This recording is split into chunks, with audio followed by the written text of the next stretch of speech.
Hi everybody, this is Michael Hildebrand and I'm your host on the Sleeptrust podcast, where I'm talking about how to gain back trust in your ability to have a superb sleep again. In this episode, we'll be talking about Wakey-Wakey, the art of getting up the right way.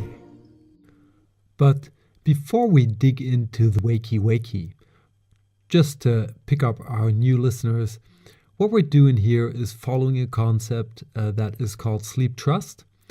And the concept behind Sleeptrust is basically taking the new science and everything around sleep and mapping this over to, I'll say, common sense to give you the opportunity to pick the particular parts that are most important for you to build up your sleep trust, giving you tools into your hands that will let you believe and have faith in that you do have the ability to have a superb sleep.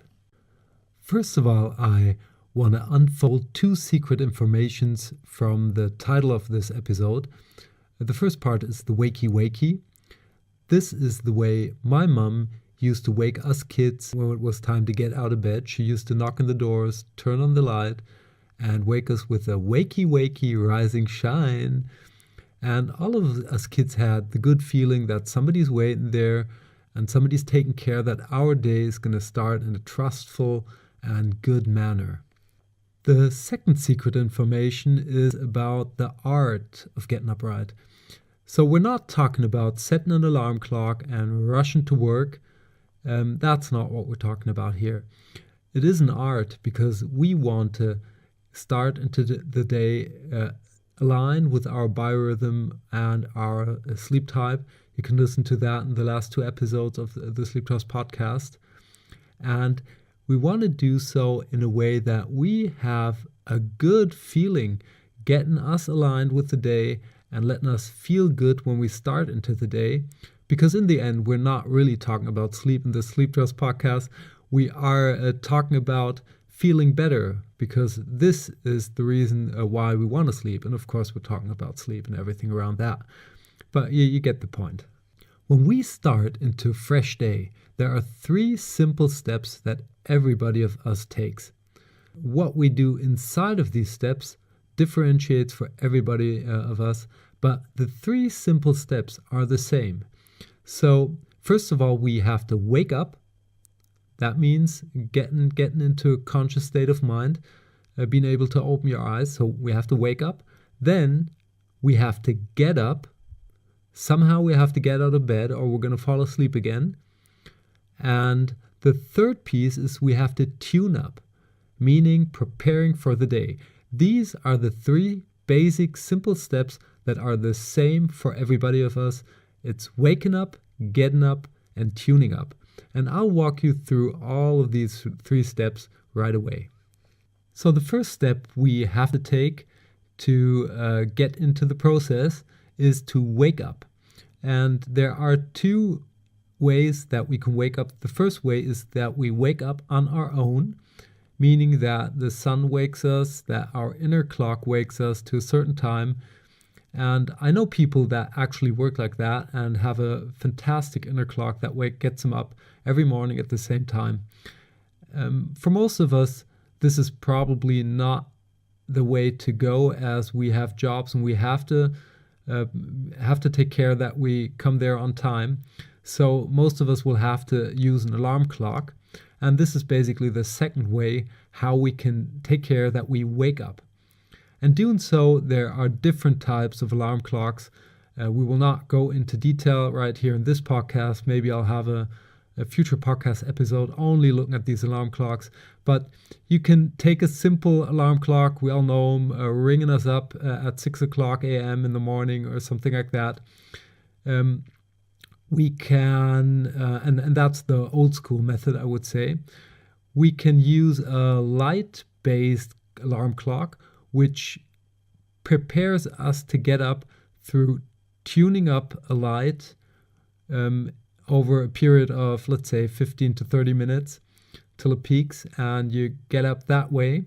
maybe even turning on the radio at a certain point or using some kind of alarm tone ringtone too.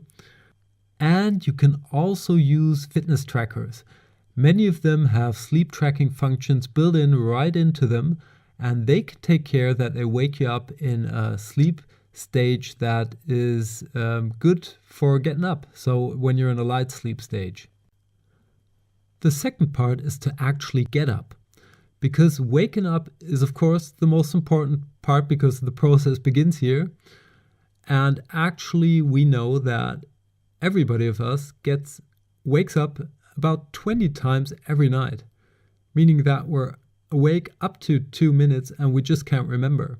So if we don't take action in the first 1 or 2 minutes, we're highly likely to fall asleep again, and we do not want to do so.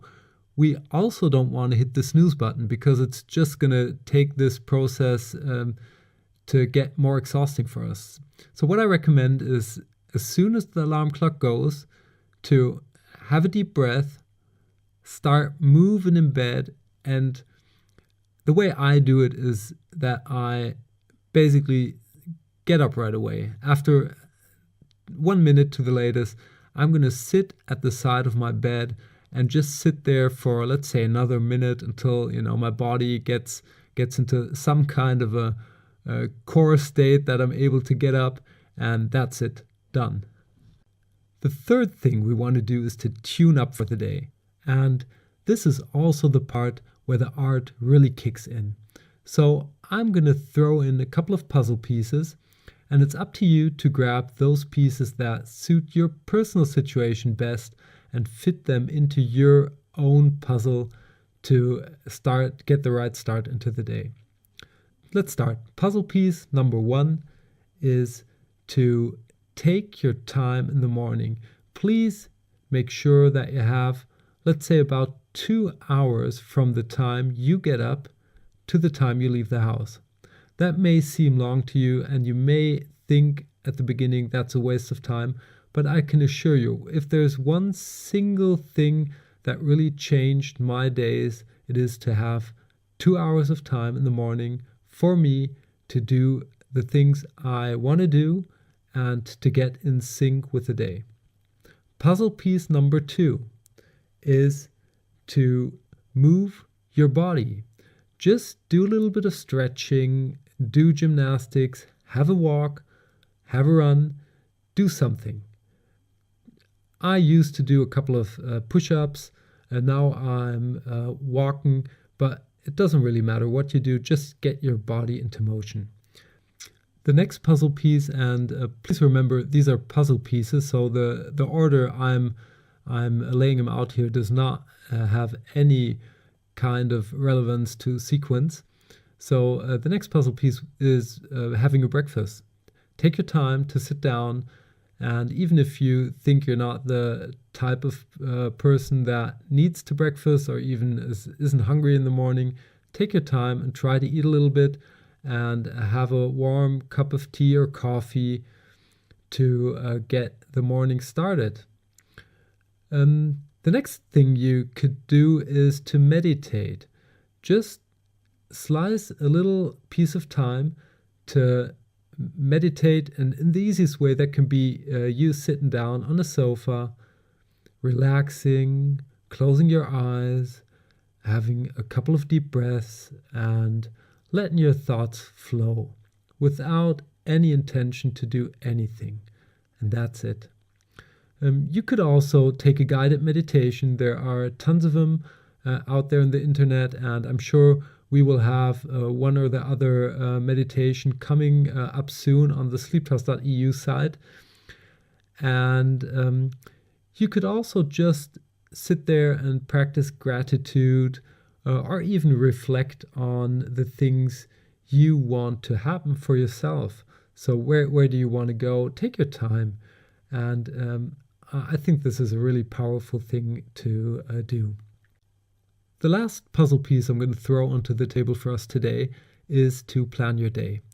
And I do not mean that you have to take a pen and write down everything on a sheet of paper in big detail, but more to lay out the big blocks. Just take a couple of minutes to get a brief understanding of what you expect this day to happen, what others may expect from you, whom you want to see, what you want to do, what is important to you, and what do you want to have achieved when you're back home again.